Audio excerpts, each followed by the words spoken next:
What is going on, Xbox and PC fans? It is Josh with another crazy look at the world of gaming and hardware today.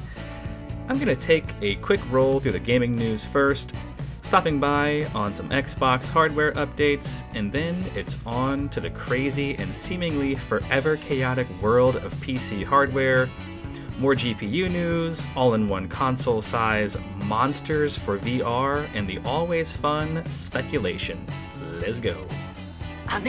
So first up is the DOA arrival of Red Dead Redemption on Xbox One. It seems like everyone has gotten this game in their hands already, everyone and their grandma, and they're playing this awesome classic game and really enjoying it, except for me. I tried to pick this game up this morning on my Xbox One and was greeted with an error message saying, uh-oh, that shouldn't have happened. And I'm like, no kidding. But I am a member of the Xbox One preview program and have been using what is essentially the summer update for a while now, which still has some bugs to be squashed, so I said, you know what, I'll just go ahead and grab this on my PC later on while I'm doing a YouTube video, and daggone it if I didn't get the exact same error message again in my browser. So, I hope you guys are having some better luck with this, and if you have any advice for me on how I can play this awesome game before I call Xbox support, that would be great. I love this game on the Xbox 360, and apparently it is even better on the Xbox One via back compatibility, so I'm looking forward to this. My country western trigger fingers are getting a little itchy, and I'm sure I'll see you guys in multiplayer at some point. In other Microsoft gaming news, it looks like Rise of the Tomb Raider is finally getting multi-GPU support. This will be compatible with both AMD's Crossfire technology and NVIDIA's SLI, with the release notes on Steam also saying that this latest patch will enable asynchronous compute on AMD cards with CGN 1.1 and later. It also makes mention of supporting async compute on NVIDIA's latest Pascal-based GPUs inside the company's new 10 series cards. So it'll be interesting to see how this patch impacts performance for different GPU architectures, and if this will support multiple GPUs from different vendors using Microsoft's DirectX 12. Now keep in mind, this is likely a test run before Microsoft releases this feature for all of the Universal Windows platform games like Gears of War Ultimate, Quantum Break, Forza Apex, and of course, all future titles as well.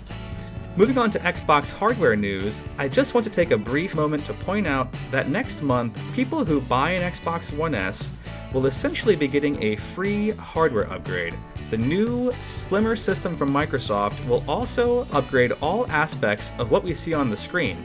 While we still don't know the exact specs of what lie inside Microsoft's little white box, we do know that it has to be different than what's in the current Xbox One, solely based on what this console is set to offer and officially announced features, with the OG Xbox One and PS4 for that matter not able to display a 4K image. The new Xbox One S can and will do this, upscaling all Xbox One games to 4K during gameplay, and also obviously supporting 4K video playback via the built-in high-definition Blu-ray player or 4K streaming services such as Hulu and Netflix. Supporting also high dynamic range for those displays that have it built in, and HDCP 2.2 compliance to make sure you're actually getting 4K on devices that have 4K ability.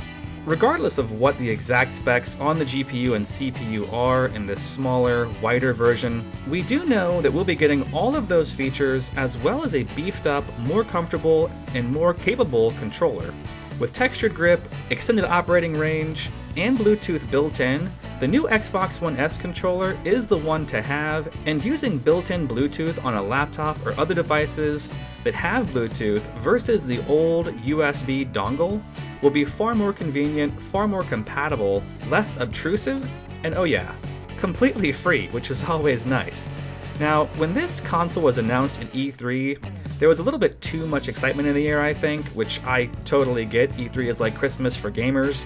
And the Coalition developer head, Rod Ferguson, said a little bit too much.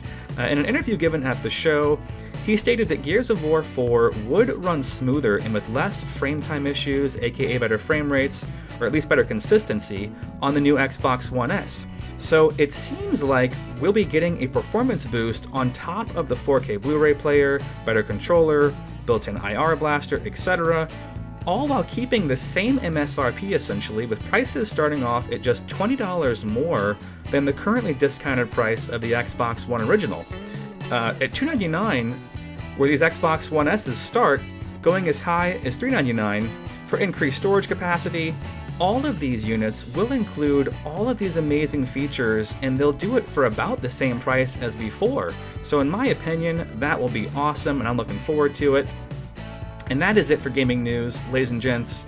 It is once again time for that crazy, crazy news we all know and love, the PC hardware news, with just a dash of speculation as always, because why the hell not?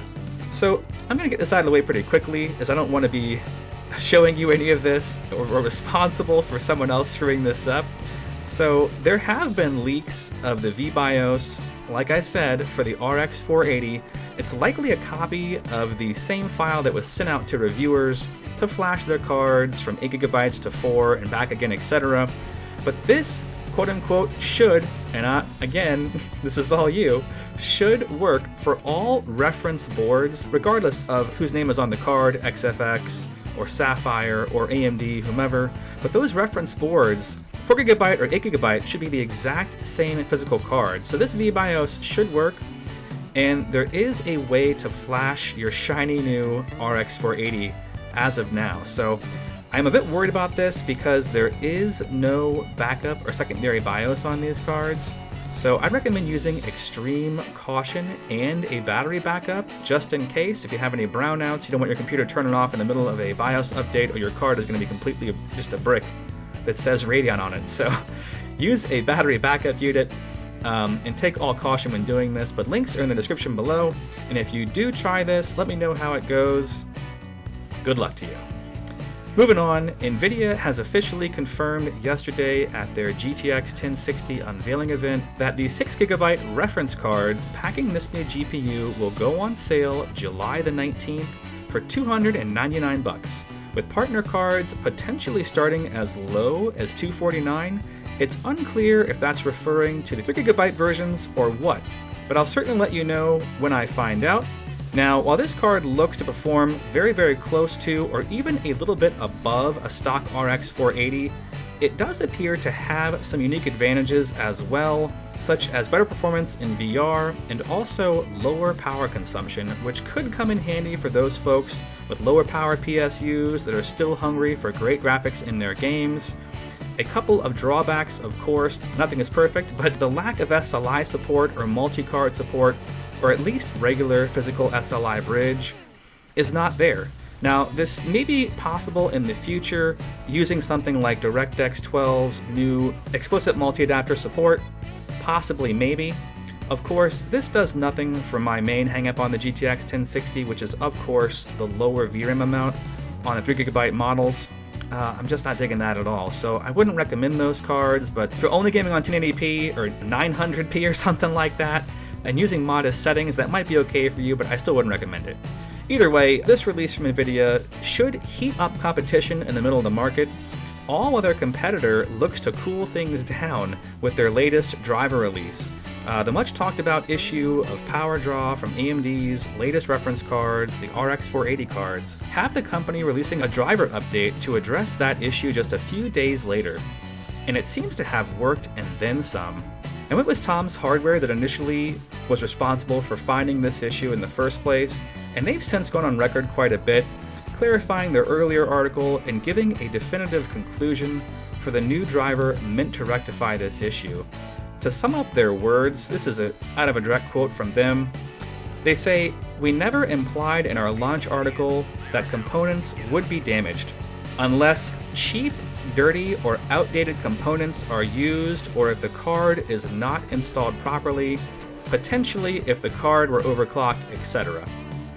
Now, that was referring to the initial state of the reference cards with the driver provided at launch just last week. But to sum things up, with another direct quote from Tom's on their opinion of the most recent driver, AMD really delivered on a driver update that overrides the defaults to relieve the motherboard slot without performance loss. This was really well done. Now we can actually see in these graphs that not only have AMD remedied the power draw issue by essentially pulling a higher percentage from the PSU and dropping the power drawn from the PCIe slot, but they've also done this while providing a performance boost. With more optimized drivers for their new architecture, the RX 480 is now able to outperform itself, even while in the newly offered compatibility mode, which is not on by default, but it is there if you'd like and is designed for people who want the option to either gain further efficiency and or lower the overall power draw of the card. Now, this is a nice peace of mind option to have in my opinion. If you're rocking a 10-year-old motherboard, which some people may very well be, if that's the case, I'd go ahead and hit that button, as it doesn't degrade performance but actually uses less power and still manages to boost performance, albeit to a lesser extent than when in full power mode, brought to you now by Snacky Snores and your power supply. But, with that whole deal behind us, we can finally move on to some fun stuff. It's speculation time. Now, I know it feels like some kind of a game right now. Every time we open up our web browsers, there's a new graphics card leaking out, and today is no different. With whispers of the bigger brother to the RX 480 going around, seems like forever, there's been misprints about the RX 490, quote-unquote misprints. And while the folks over at WCCF Tech and VideoCards.com usually see eye to eye, they do not on this topic. The guys over at WCCF Tech are all but convinced that a dual Polaris XT packing video card from AMD is on the way, and bringing with it essentially what is two RX 480s on a single card. Now, I don't know about you guys, but with all this talk and action taken recently to enable multiple GPUs, and given the precedent of AMD releasing such cards in the past, this does seem plausible, at least to me. However, VideoCards.com thinks this is just a whole bunch of misinformation and that a 2-GPU Polaris-based card is not on the way. Links provided below if you guys want to read those articles, but as always, when I know more, I'll be sure to share. Now, last up is a doozy, and this is somewhat speculation and also somewhat fact. It's something we've been teased about before, but again, the details are still unclear.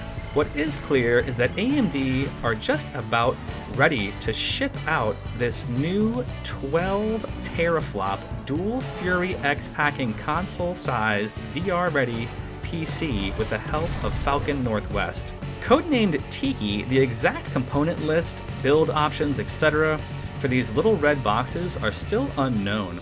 But what we do know is that a promised 12 teraflops of GPU power, developers are going to have some serious power to work with, and with VR development in mind specifically, these could be a great all-in-one solution for those folks looking for a robust and easy solution for high-end VR ahead of what Microsoft and Sony are going to be offering with their upcoming console counterparts. But anyway, chances are we'll find out a whole lot more about these little red devils at next month's Game Developers Conference, or GDC. Until then, and until next time, I appreciate you guys as always. I'll see you all in the next one, and peace out.